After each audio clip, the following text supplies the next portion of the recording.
السلام عليكم ورحمة الله تعالى وبركاته. اللهم صل وسلم وبارك على سيدنا محمد وعلى آله وصحبه وسلم أجمعين آمين. ازيكم حبايبي واخواتي في الله، عاملين ايه؟ يا رب تكونوا بخير.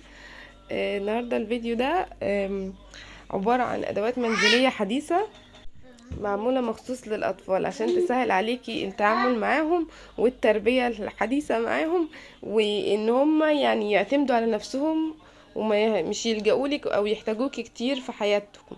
يعني يحاولوا يغسلوا لوحدهم، يستحموا لوحدهم، يعملوا الحمام لوحدهم كده. طبعا انت هتشوفي ده كله في الفيديو، وبجد حاجات حلوة جدا. انا شفت معظمها في السوق، بقت متوفرة في كل مكان عادي، في محلات الادوات المنزلية اللي موجودة في اي مكان. ولو مش لقيتيها هتلاقيها في القاهرة في الاماكن بتاعة النزهة الجديدة، اللي هي الاماكن اللي بتاعة الادوات المنزلية الجديدة. هتلاقي معظمها وممكن تكون كلها كمان. بجد ادوات حديثة وهتسهل عليكي كتير كتير التربية والتعامل مع الاطفال لو انت خصوصا ام جديدة.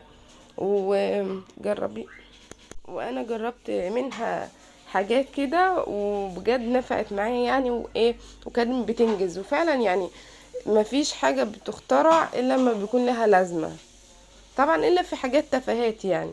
وكل ام طبعا حسب الام اللي بتعرف تتعامل، يعني كل ام ومقدرتها، وكل ام حسب ما هي بتعرف تتعامل مع طفلها او لا، ولا يكلف الله نفسا الا وسعها. هسيبكم بقى تكملوا الفيديو وتتفرجوا عليه براحتكم.